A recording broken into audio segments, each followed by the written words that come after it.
আপনি কি জানেন গ্রীষ্মকালে কোন খাবার খেলে শরীরে গরম কম লাগে? গরমকালে শরীর ঠান্ডা রাখতে শরবত না জুস খাওয়া বেশি উপকারী? গরমে কোন শরবত পান করলে সানস্ট্রোক থেকে রক্ষা পাওয়া যায়? গ্রীষ্মকালে সবচেয়ে বেশি কোন শারীরিক সমস্যা দেখা যায়?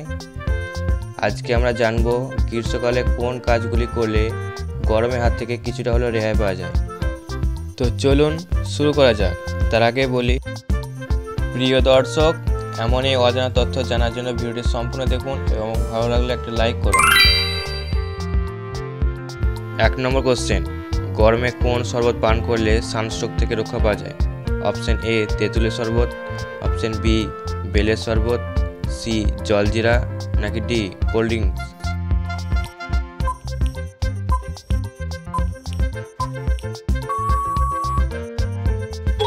সঠিক হচ্ছে বি বেলের শরবত।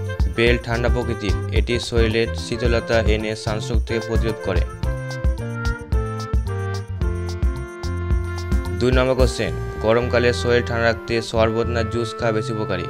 অপশন এ জুস, বি শরবত, সি দুটোই, নাকি ডি কোল্ড ড্রিঙ্কস?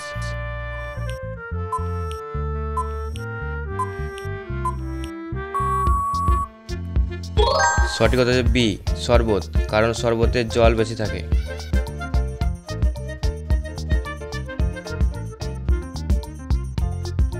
3 নম্বর কোশ্চেন, কোন ফলের রস গরমে পান করলে শরীরে ঠান্ডা অনুভব হয়? অপশন এ তরমুজের রস, বি আমের রস, সি আনারসের রস, নাকি ডি কলার মিল্ক শেক?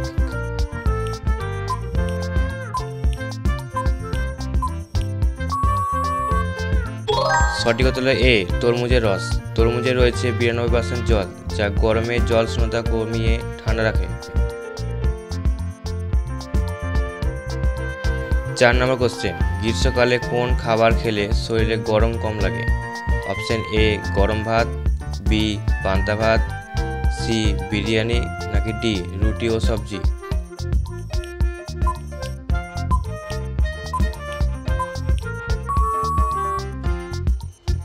সঠিক হচ্ছে বি পান্তা ভাত। পান্তা ভাত শরীর ঠান্ডা রাখে ও ঘাম প্রতিরোধ করে।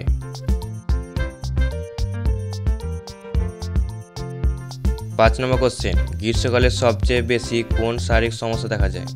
অপশন এ সর্দি কাশি, বি হিট স্ট্রোক, সি হাঁপানি, নাকি ডি চর্মরোগ?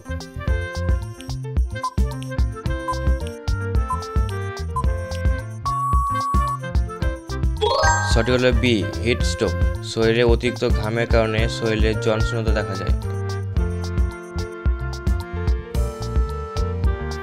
6 নম্বর কোশ্চেন, গরমে প্রতিদিন কমপক্ষে কত লিটার জল পান করা উচিত? Option A 1 litre, B 2 litre, C 3 থেকে 4 লিটার, নাকি ডি যত খুশি?